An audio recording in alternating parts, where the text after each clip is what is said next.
This is a 4-house B shift. I'm Luke. I'm Maverick. And we're going to be making Hawaiian sliders for dinner tonight.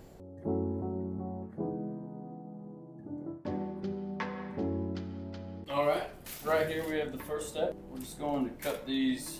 What is this key ingredient, Maverick? Hawaiian rolls? This is Hawaiian Rolls, because we call this Hawaiian Sliders. I'm just going to work on cutting this in half here. You just cut the entire, what do you call that, loaf? Cut the entire loaf. Right just in half. Amazing. Pretty simple. Make sure you're using your best judgment not to cut yourself. Maverick, you've made this a time or two, haven't you?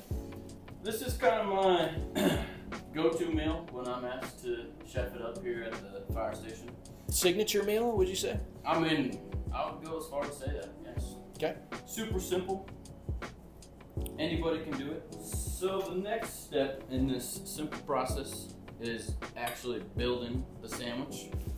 You can go to your local grocery store, pick up any ham you so desire. What'd you go with today? Is this Today? a Black Forest ham? We went with a honey ham. Oh, honey ham. Solid choice. But Black Forest ham works great too. Maverick, when do you start getting into your spices over here? When does that come into play? You know, sometimes which most of the time, you have a helping hand. I'll have my secondary chef kind of start preparing the sauce that goes on before we throw the sandwiches in the oven. So I kind of just, no real science to it, just kind of making everything even. Bag number one, complete. Same sort of thing, just laying out some ham.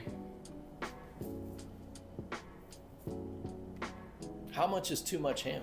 You know, sometimes it's just person dependent. Yeah? I think you're always better off with a little more than a little less. Go more ham than you think you're gonna need? Yeah, exactly.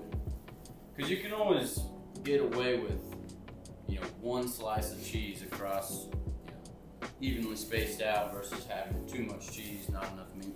You don't want to skimp on the ham though. Never. Smart. So, next step in the old sandwich building process is the cheese. Next step. Did we get the cheese open? We got the cheese open. This Perfect. may be a battle. You may need to get, some help. That's what the fire station's all about. This would kind of just want to evenly spread across here. It's gonna melt up in the oven. Take these last two. Do a little split. Make sure whoever's getting those middle sandwiches Doesn't get chinced. on the cheese. That's looking real good. Boom. We could throw our top loaf back on here. This is gonna be what goes on top. Yep, that's correct. So we got our bowl here, already prepped. We're gonna just melt this butter. It's more of a sauce than anything else. We gotta get this butter melted down. Back in action here. Preparing this sauce. No real science behind it. A little bit of this. Some onion powder. A little bit of honey Dijon mustard. Would you say you've made this so often that you're just like, I don't need a recipe. I can just feel it out? I would say. How much ingredients? Absolutely. Yeah. Fresh honey Dijon mustard. Just cracked. Next, some Worcestershire sauce. Black pepper. Just a little. Nothing too crazy. Some onion powder. A little bit of salt. And then this is probably the most important ingredient. But Crucial. poppy seeds. Is that for flavor or is that really more for just kind of appearance? I would say it's more for appearance, more of an aesthetic look to these sandwiches. It kind of separates them from really any other sandwich. And you can go ahead and make poppy seeds. Then we just give this a nice whisk, just mixing everything out. That doesn't look as appetizing in the bowl as it does on the sandwich. Yeah, I mean, some people may have to look past that. But the final product, I mean, it's a crowd pleaser. All right. Then you just kind of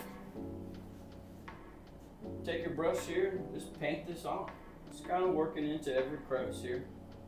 a nice even spread. Similar to the ham, you can kind of overdo it on the sauce and still end up all right. Still get away with it. Absolutely. While this is kind of happening, you can start to preheat your oven. What temperature are you gonna go there, Matt? Usually I recommend 400. 400? How long? You want to do, so once I finish painting this up, we'll wrap the top in tin foil and set the oven to 400 and kind of bake it for 20 minutes, and then you want to pull the tin foil off. Check out how things are going, make sure we got some cheese melting, some of the bread starting to toast up, and then maybe for another 5 minutes, do no tin foil and just let this bake up, toast up real nice. Does the bake ever get away from you? It can. It Yeah. really can. We drop a call. We do our best, shut the oven off, but sometimes it can be tough to recover from that. Say you don't have this great casserole dish and you're just trying to do it in a pan. Do you need to change things up? So yeah, if you just have a pan, you can still do the exact same steps, just like this. You may end up using a little more tin foil than you planned out to have. All right. Looks great. Sauce is completed. We'll grab some tin foil here.